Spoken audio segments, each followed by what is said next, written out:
I'm from the Philippines. On high tide, we have around 7,631 islands. If it's low tide, probably a little more than that. And for all of you globetrotters out here, travelers, every year we have around 10 million tourists or expats visiting us every single year. Home to beautiful white sand beaches that even when I live in California, it does not compare how beautiful the beaches are in Southeast Asia. But in the Philippines, we're also home to 110 million Filipinos. 35% of Filipino families rate themselves as poor.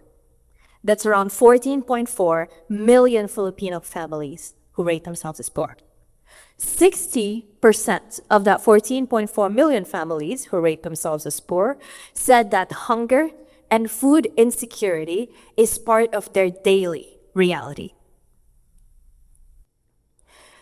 The reason why I'm telling you all of this is because if, for example, you want to scale your business, one of the things that you have to do is to have an ungodly level of self-awareness and an insane amount of gratitude. Because in the same country, around or over 10 million Filipinos are considered OFWs. These are overseas Filipino workers. These are Filipinos like my mom and my dad who left me when I was a second grader, left my younger sister when she was 1 year old, left my youngest sister when she was 1 month old, because they don't have any other choice. They don't have any other opportunity out there. They want their kids like me, my younger sisters, to have a better life, and frankly speaking, to have better shot at life. So if you want to scale your business, it all starts with self-awareness and gratitude. For those of you who don't know me, I'm Khryzza. I'm an advocate. I was the national chairperson of Student Council Alliance of the Philippines when I was younger. And at the same time, I'm also a community leader. I'm part of the board of the Filipino-American Chamber of Commerce. And in my corporate life, I was the learning and development manager. I'm an HR professional. And as an entrepreneur, I'm the CEO of CoWorq, which is an ethical and equitable outsourcing company, and Isla Co, which is a fashion for good company. But more than that, I'm a wife to Dodge, who is a U.S. Marine Corps veteran, and I'm a fur mom to a 25-pound cat named Boo. So making him fat is one of my life's mission. You can forget all about that, but not my cat. Now, the reason why I talk about scaling is because when we talk about scaling, we have such an archaic and almost too masculine of a view with regards to scaling. Wall Street said that if you want to scale your business, you need to have a financial backer to fund your business. Silicon Valley said that if you want to scale your business, you need to have a venture capital partner to scale your business. But in the last 2 years, we were able to 10x our profit, 42x our clients, 57x the number of jobs that we created without venture capital partner, without loan or anything such as a financial backer, and most importantly, without underpaying our people. Proving to ourselves, not to anybody else, but to ourselves that a purpose-driven company like ours, purpose can be profitable and profit can be meaningful. Thank you. Scaling can be purpose-driven too. Scaling can be impact-driven too, because at the end of the day, scaling is personal. Scaling is not just a business decision, it's an identity decision. So today, I'm going to share with you 5 out of the top 10 non-negotiables with regards to scaling. The first non-negotiable is that scaling is mental first. Before it becomes operational, before its impact becomes financial, scaling is mental first. You can't be a $1 million entrepreneur with a $1,000 mindset. Scaling is mental first.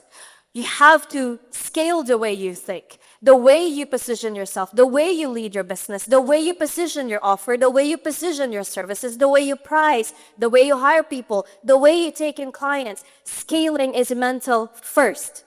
qualitative scaling before quantitative result. This is the second non-negotiable with regard to scaling. A lot of people, when they think about scaling, it's straight to 10xing their profit. But the funny thing about me achieving the 10x of my profit is that it was not really our goal. It became just the natural byproduct of our business because we 10x everything else in our business. We 10x the quality of our purpose. We 10x the quality of our people. We 10x the quality of our product. We 10x the quality of our process. So much so that there's literally no other thing except to 10x your profit as a natural byproduct of it.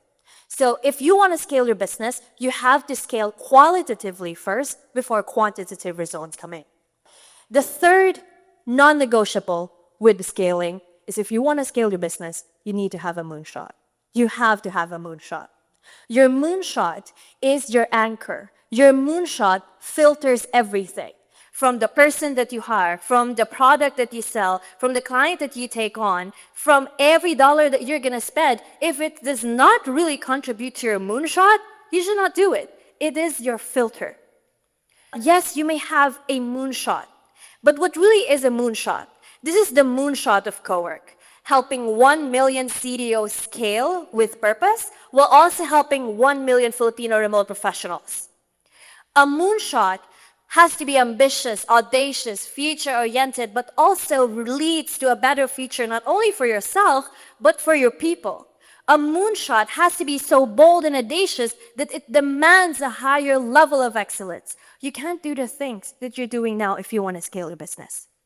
If you think, well, Khryzza, that's too much of a moonshot, how are you going to help 1 million people? This used to be the moonshot of SpaceX, reusable rocket. If you watched the Artemis launch a few months ago, they used a reusable rocket. It used to be just a moonshot, but it is a reality right now. The self-driving cars of Google and Waymo, it used to be just a moonshot, but it is a reality right now. How about the original moonshot, which is sending the first man to the moon? It used to be just a moonshot, but it is the reality right now. Moonshot can be a reality. The next part, the fourth non-negotiable of scaling, is that you may have a moonshot, but if you don't have a floor, you can't scale your business. Floor is what keeps you, what honors your moonshot. Because according to Dr. Benjamin Hardy of the Science of Scaling, what separates those who succeed from those who don't are not really so much of their moonshot, but really their floor as well. The irony of it all is that if you want to scale your business, you're going to have to do it over and over and over and over again. I did my first 10x, and I'm in the middle of my second 10x. Because what got you here won't get you there. What got you to a $50,000 revenue won't get you to a $500,000 revenue. And the one that got you to a $500,000 revenue won't get you to a 5 million revenue. And so on and so forth. So you're going to have to continue and keep on scaling. I can talk about revenue, I can talk about numbers all day, I can talk about strategy, framework, chat GPT prompts, etc. It really won't be as effective in terms of scaling if all you really care is just the numbers. Because to scale your business, it is to know that this is bigger than just the numbers. This is a message from Jerry, one of our virtual assistants in the Philippines. And he was saying, two Thanksgiving ago, Khryzza and the CoWorq team, thank you for the trust and the amazing opportunities this year. Because of you, I was able to buy my first house and my first property a few weeks ago. I've been praying and saving for this. You're one of the reasons why this happened. To scale your moonshot is bigger than just meet Hajili and her family. You've seen the bags out there, the wicker bags. They're made in the Philippines. I can't even give justice to translate what she told me when I told her that the bags that her family have been making for decades now is going to OC Fashion Week. To scale is bigger than the numbers. And last is that the story of OFWs. I'm a daughter of an overseas Filipino worker, and because of ethical and equitable outsourcing, ethical and equitable artisan craftsmanship, my generation in the Philippines, which is millennials, And hopefully Gen Z and hopefully Gen Alpha are now rethinking about the concept of being an overseas Filipino worker.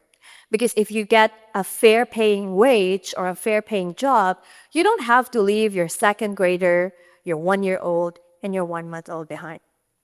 So to scale is to know that this is bigger than just numbers. For all of you entrepreneurs out there, business owners, just know that when you scale your business, you don't have to do it alone.